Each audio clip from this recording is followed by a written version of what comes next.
¿Qué tal mis amigos? ¿Cómo están? Espero que muy bien y con muchas ganas de ver el video de esta semana. Sean bienvenidos a su canal donde cada semana hablaremos sobre diversos temas para conocer un poco más acerca de la historia, el desarrollo, inventos y conocimientos científicos que nos rodean. Así que pónganse cómodos y disfruten de A ti 2000 años en el futuro. Recuerden que si el video les gusta pueden regalarnos un like y suscribirse al canal activando también la campanita de notificaciones. Y sin más preámbulo, comenzamos.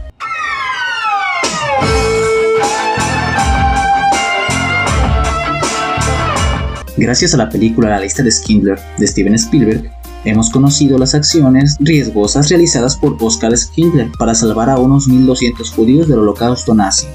Sin embargo, pocos hemos oído hablar de la labor del mexicano Gilberto Bosques para salvar la vida de más de 40.000 personas durante la ocupación nazi en Europa. Gilberto Bosques Saldívar fue el cónsul general de México en Francia de 1939 a 1944.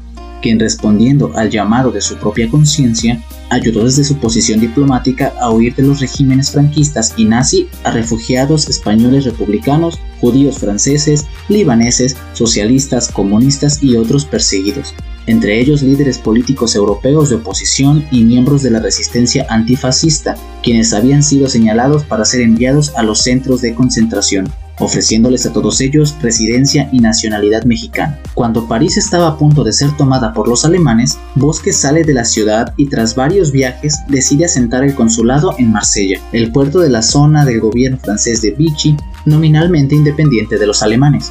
Su primera preocupación fue defender a los mexicanos residentes en la Francia no ocupada, pero al conocer las atrocidades de la persecución nazi, protegió también a otros grupos, apoyó a libaneses con pasaporte mexicano y a refugiados españoles que buscaban huir de los nazis. De hecho, se cree que fue él quien convenció al presidente Lázaro Cárdenas del Río de abrir las puertas de México a los republicanos españoles. Era tan grande la afluencia de refugiados que buscaban una visa mexicana que Bosques alquiló dos castillos, el de Reynard y el de Montgrand, para convertirlos en centros de asilo mientras se arreglaba su salida hacia México. Entre 800 u 850 fueron alojados en uno de los castillos, mientras que en el otro se albergaron alrededor de 500 niños y mujeres. Adicionalmente, rentó varios barcos que salieron del puerto de Marsella transportando judíos y otros perseguidos hacia países africanos, donde más tarde fueron trasladados a México, Brasil, Argentina y otros países de América. En un periodo de 2 años, bajo su auspicio, poco más de 40.000 visas fueron expedidas para quienes deseaban huir de la tiranía nazi.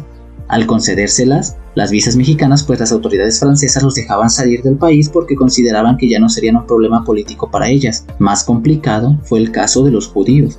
El consulado ocultó, documentó y les dio visas a numerosos judíos, pero era mucho más difícil sacarlos de Francia. De hecho, desde Marsella, el embajador mexicano también tuvo que hacer frente al hostigamiento de las autoridades pro-alemanas francesas, al espionaje de la Gestapo, del gobierno de Franco y de la representación diplomática japonesa, que tenía sus oficinas justamente en el mismo edificio de la delegación mexicana. Finalmente, México rompió las relaciones diplomáticas con el gobierno de Vichy. Gilberto Bosques presentó la nota de ruptura. Poco después, el consulado fue tomado por asalto por tropas de la Gestapo alemana, que confiscaron ilegalmente el dinero que la oficina mantenía para su operación.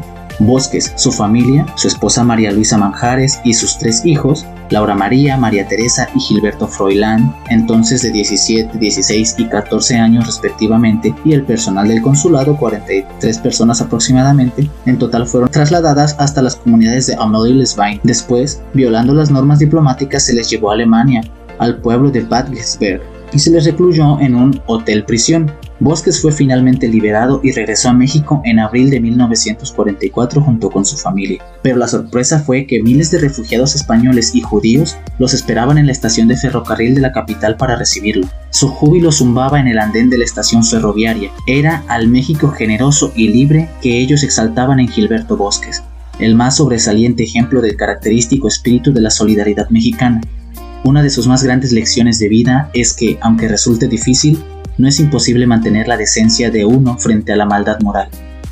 Pues al ayudar a otra persona, quien en tu comunidad, tu sociedad o tu nación se ha convertido en un paria, un rechazado, y sabiendo que al hacerlo puedes ganarte el desprecio, el escarnio e incluso el poner en riesgo tu propia vida, es tomar una posición moral de valor incalculable, que puede alterar y dar un rayo de luz o un viento de esperanza en medio de lo que parezca un reinado de terror omnipotente. El 4 de junio del 2003, el gobierno austriaco impuso a una de sus calles en el distrito 22 de Viena el nombre de Paseo Gilberto Bosques.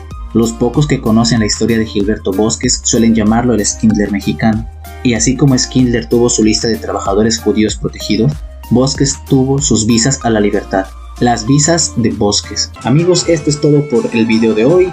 Cualquier comentario que nos sugieran es bienvenido. Nos vemos la próxima semana.